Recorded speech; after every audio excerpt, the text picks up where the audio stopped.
Peter Cerruto. Coach, opening statement. Obviously, you guys hear me in this? Okay. Obviously, a contentious and hard-fought game, and we always tell the guys to try to get to the seventh inning in a two-run game, one way or the other, and find a way to win it late. And we did it tonight. We've been in a lot of those games, and Kentucky obviously played really well, and it's a great college baseball game, and highlighted the strength of baseball in the Midwest. And so I'm really proud of the boys, and Kentucky played great, and all credit to them as well. Questions for the student athletes standing in the orange first?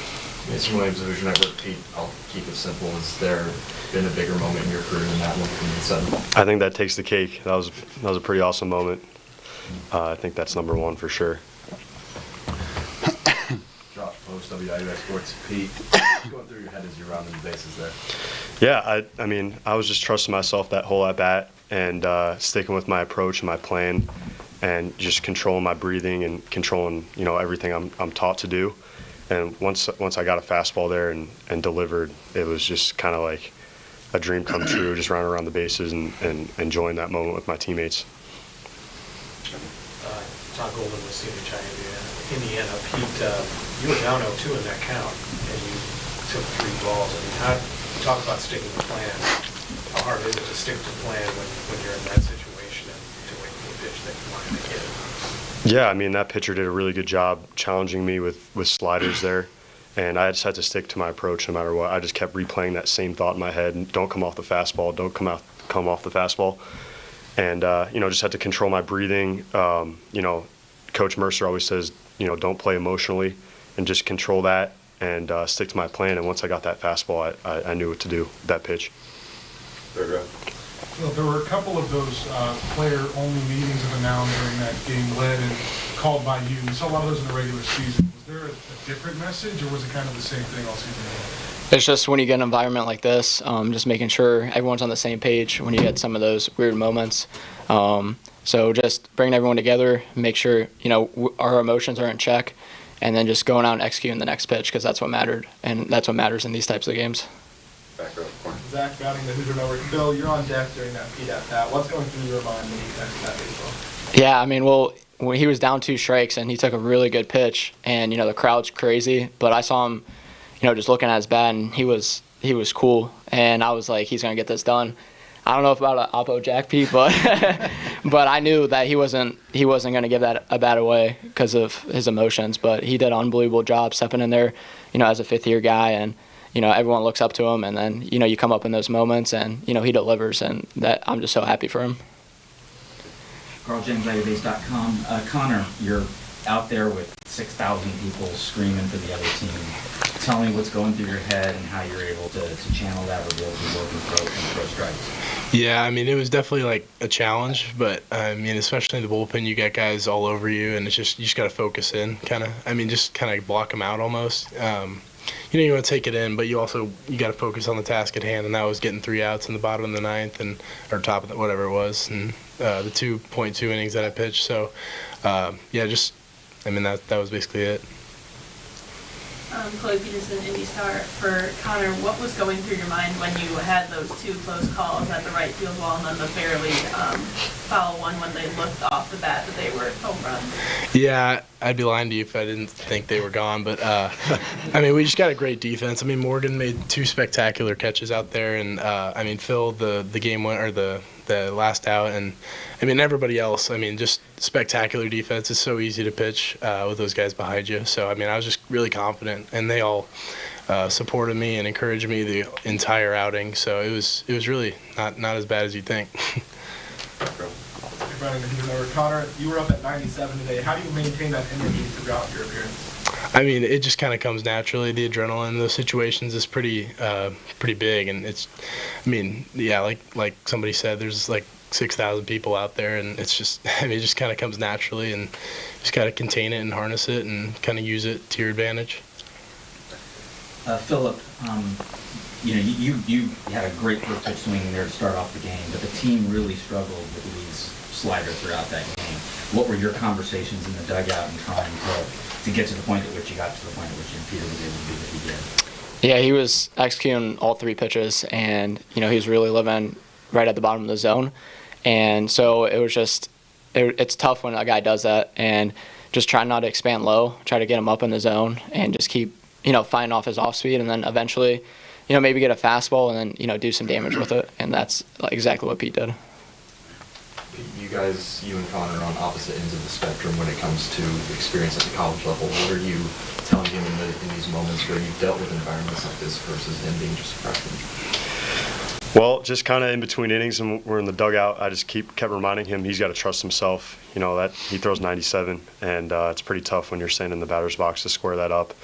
And he's just so talented, and I'm so proud of him just to see him develop over the course of this season.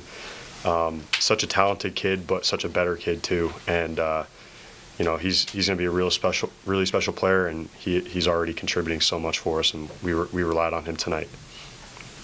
Not for being a daily student, Connor, the bullpen's had a lot of success in 1-run and 2-run games. What do you think the sort of leading reason behind that is? I mean, it's definitely the experience of being in close games, but I mean, the main thing is just great coaching. I mean, Glenn, Merce, and I mean, just putting in those situations in practice and in games too. I mean, just prepares us for these moments. And like I said before, I mean, just the great defense behind. I mean, it just helps so much too. So. Philip, Tyler had slipped on a shallow pop-up to second, but had that error that scored a run for Kentucky in the seventh. Did you say anything to him to calm him down, being that he's a freshman in this big situation? Right. So right when that happened, it was kind of like a weird play, and that was one of our meetings. We came to the mound and just making sure that we kept the game right there and we didn't let it get out of hand, because we always got to give our offense a shot to be able to come back. And so we were able to do that, minimize the damage, and then we're able to pull it out late. But if that inning gets away, then we probably don't have a chance to. Any further questions for the athletes? So if you think Tyler was just trying to move a little quick on that play, what do you kind of see that? I don't know. I was looking at the ball, so I think he might have just lost his footing. It just happens. He's a great player, and he'll move on, and he's been great for us all year. All right. Thank you, guys. You're free to go. Good job, guys. Thank you.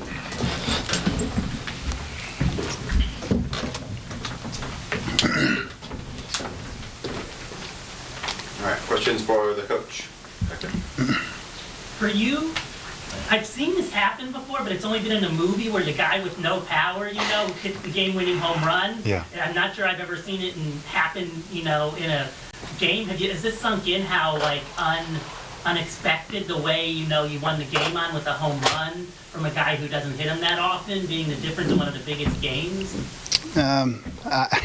I've learned in my life that God works in mysterious ways, and so sometimes it's meant to be. And there couldn't be a better kid in the world than Pete Cerruto to do that. Matt Ellis, preseason All-American, goes down, and A.J. Shepard, who's one of the best recruits in the conference, goes down, and now Pete's catching every game for the last 6 weeks, and he's just so dutiful, and all he cares about is winning. I asked him to lay a bunt down, and he doesn't care. I asked him to hit and run, he doesn't care.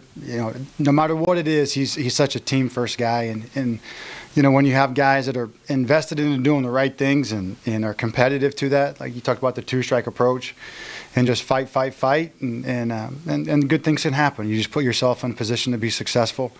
I don't know that I had envisioned that, but we've been in so many close games, and we've competed our way through those things that every now and then you capture a little bit of magic, and it happened tonight for Pete. So, very exciting. Down here, White. Jack Indiana, Indiana. Coach, when Lee gets rolling like he did kind of in those middle innings and Kentucky takes the lead, what's kind of your message as a coach to the team to kind of stick with it and keep chipping away and eventually hope to take the lead like you guys ultimately did? Well, if you're going to get to a good starter, and he is, you try to get to him early. And once he kind of rolls that changeup out, and I know our scouting report, so he's not a high changeup usage guy per se, but I know against us that they're going to be a high changeup usage. Just everybody errs on the side of changeups against us. We're typically very good against fastballs. We train that way heavily. If you can't hit a fastball, you can't play at this level. And so I know that changeups are going to be typically what people will go to. His changeup is unique that it breaks like a breaking ball. So the first time through, I told the guys, I said, listen, you have to treat it like a breaking ball. So we kind of have specific rules for a breaking ball. So I'll say, if it's in general, it's got to be head high or above halfway to you in the middle, 8 to 10 inches of plate. And so I said, you have to treat the changeup like a breaking ball rule. And that seemed to help us a little bit. But it was still a really good pitch, and he did a great job.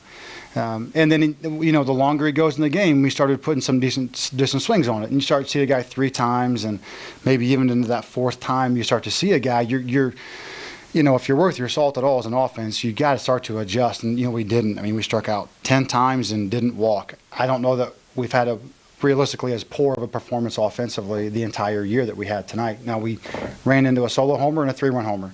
We got really lucky, really fortunate in that regard, but we were not good offensively.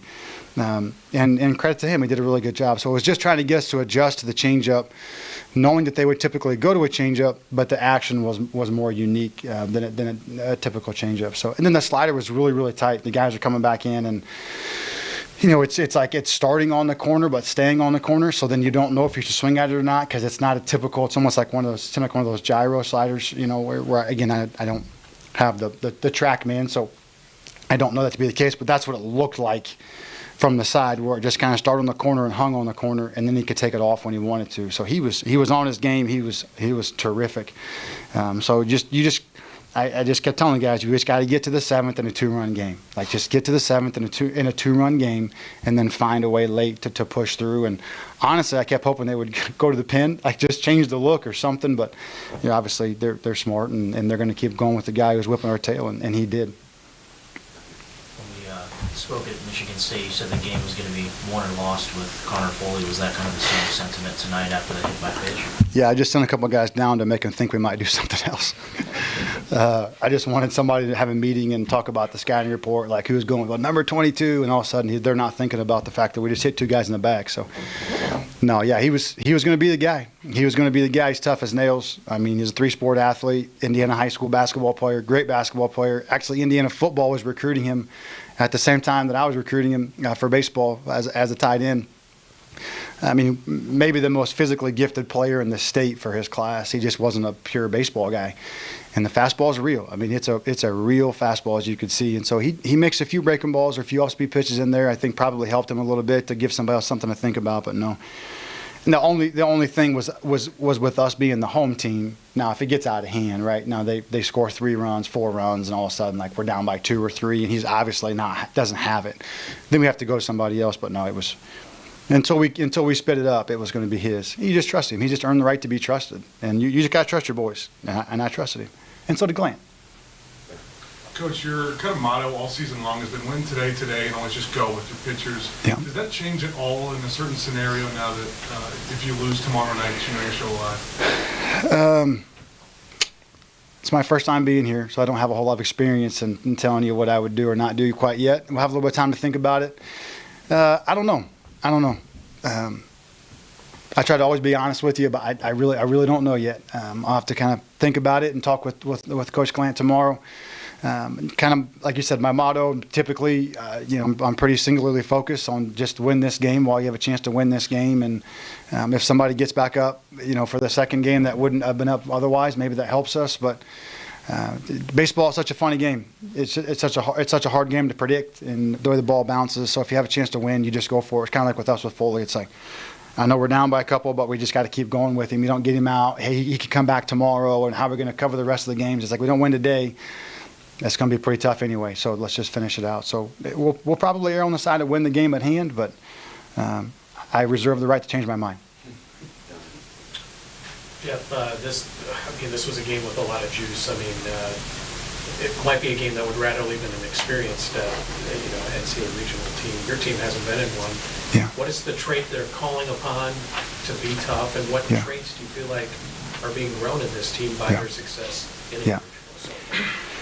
Well, we work hard at it, and it begins in the recruiting process, and we talked about that. I think it was last night, which feels like 2 weeks ago now, but we start some recruiting process. I work really hard. We all do to really thoroughly vet the kids and their families. Are they going to have the personality traits to be able to manage in these moments and handle these moments? Multi-sport guys really help, and so on and so on. But we're very thorough in those things. We start from the very beginning of the fall explaining what wins in these moments and what loses in these moments. And I'm not a complete history buff, but I enjoy it, and I try to use a lot of different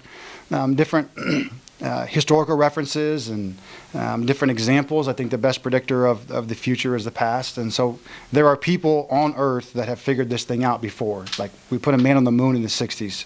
We can figure it out again. How to control our breathing, how to control our emotions, how to compete with confidence, how to do those things. And that's usually what it is. It's just your own mindset. And then we have to put them in competitive environments in the fall. I have to be hard on them. I have to. Dustin Glant has to be hard on them. We have to hold them to account. Everybody has to be held to account in that regard. And so I think pushing them early on, even when it's a little bit uncomfortable, to understand what wins and what loses. I was really hard on Connor Foley this fall. Like, he hated me. I didn't travel him the first weekend. He didn't throw strikes in the fall. He was non-competitive at times. His velocity would fluctuate from 87 to 97, and it bothered me, and I let him know that quite a few times. And I challenged him. I challenged him if he was going to be able to compete in moments like this, knowing that for us to be successful, he was going to have to do it. And all the boys, like they're all going to have to handle these moments. You play baseball at a Power 5 school. You play baseball at a program that's been to the College World Series, right? You're playing baseball and representing 7 million people. If you can't control yourself, then you can't do this. And so I think the culmination of those things put together, I think, helps them to be able to stabilize. And then you have to go on the road and play. You can't hide from competition. You can't duck from competition. You have to understand that you're going to get your butt kicked sometimes. There are times you get a butt kicked this year, and you got to turn off Twitter and not be worried about what people are saying, because you know you're building an experience that if you don't go through it and you don't fail and you don't experience it, then you can't ever build from it. So it's fine. It's like raising kids. I got 2 kids. If I don't ever smack my kids in the butt when they do something wrong, then they're going to keep doing things wrong, right? They have to learn there's consequences. And the only way to learn consequences in baseball is to go play really good teams and go live. And figuratively speaking, you get your butt smacked just like my dad smacked my butt. So you live and learn and you grow up through those experiences, and that helps a ton. Coach, it's been a couple weeks since we've seen Ryan Kraft take him out. Yeah. 48 pitches today, 4 innings. What did you see from his outing that, I guess, you feel off?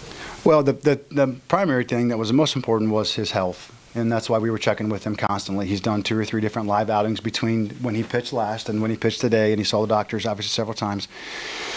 He just managed. He gave us a chance. We really wanted to get him through 2 and then essentially go pitch by pitch to get to Yoho, and you thought Yoho was the best matchup after Kraft, and then Foley to finish it. Oftentimes you want to have your best, this sounds cliche, but your best fastball late if you're going to have predominantly, you have a sinker guy, and then you're going to have the changeup and the slider. Now you're going to give Foley the most length after those guys. So we really just wanted to get through 2 and then kind of figure it out from there. But once he kind of rolled, had a couple quick outs, a couple quick innings, and we got through 4 with him. You got through the 4th, and he said, Glenn said, what do you think? And I said, we've gotten 2 more than we asked for, than we thought we were going to get. So let's just go ahead and get him out of there while he feels good. And we're set up, and now Craig's going to have to go for us, and he did a good job. And then you knew that Foley was going to he was going to have a chance to be successful. The fastball profile was going to give him a chance, and he hung in there. But his health was most important. 2 more here, and then up. Yeah. Coach, Brooke Granger, D1 Baseball. You made some defensive replacements in the 9th, and then right on cue, the ball finds Morgan Colopy in right field. Did you think you had a beat on that, on the Devin Burks line drive against the fence, or what were your thoughts? Morgan is probably the best right fielder defensively. So I coached Peyton Burdick at Wright State, and Peyton was a terrific right fielder. Morgan is probably his equal. He's incredible at going back. And so we knew with Foley on the mound in the middle of the line coming up that right field was going to get action. And so, I had Coach Weatherford does a great job with our shifts, and it was like you got to play him deep. You got to give him a chance. I knew if it stayed in the ballpark, he would catch it. I didn't know if it would stay in the ballpark. That was going to be the issue. He smoked it. And he hit it too hard, too low, right? If he hit it that hard, obviously hard and high, that sounds ridiculous. Obviously it would go over the fence, but he hit it so hard that it almost like didn't have a chance to climb, and that was the only reason. But I did think if it stayed in the ballpark where we were positioned, that Morgan would catch the ball, because he is a Gold Glove caliber defender. And it was interesting. I was talking to some of the players. They're Bobby and Hunter are such veterans. And I said, okay, we stay at 1 run because we always run our defensive unit. We always run that sub unit, Morgan and Sam, because they are lead defenders. And the question is always like, if you stay at 1, do we go to our unit knowing we're the home team, we're going to hit if they tie it or take the lead? Regardless, we're going to hit the bottom. And so we were going back and forth. I was talking to Hunter. Hunter's a really smart baseball guy. And then we scored the second run. I was like, never mind, don't worry about it. We don't have to debate. We're at 2, and now once we get to 2, we for sure go to our kind of like special teams unit. And it, like I said yesterday, great players make coaches look smart. And I mean, he's a great player, and he was in the right spot at the right time and did his job really well. Devin Taylor has, over the last few weeks, struggled a little bit at the plate. He had one really good game when he moved him down a bit. Today, he really came through against a really good pitcher. Yeah. What was he doing differently today? How is he progressing? So Devin, it's hard being such a good player at such a young age and then having so much not the target on your back, but there is, right? Everybody's game planning for you, and you're still a young man, and you're trying to learn to grow and figure all those things out. So, he went to a no stride, and he brought up that going to a no stride this past week at practice. And we kind of went back and forth a little bit, Coach Weatherford and I, and I finally just said he's a great player, and great players have feel. Let him do what he feels like he needs to do to find the barrel again. And okay, so he maybe doesn't have as much pull side power like that. Fine, like let's just get on the barrel. Let's get to left center. Let's get to the middle of the field. You can single or double, or we can drive a run, and we can do something. We just got to move it along. And he's been such a huge part of the offense all year, in his great power. But right now we just need to move the offense, and he did that. And so kudos to him for being a problem solver and just saying, I'm going to go to a no stride, I'm going to hit the ball the other way, I'm going to be competitive, I'm going to do whatever the team needs me to do to win, and he did that. Thanks, Coach. Thank you. Have a nice night.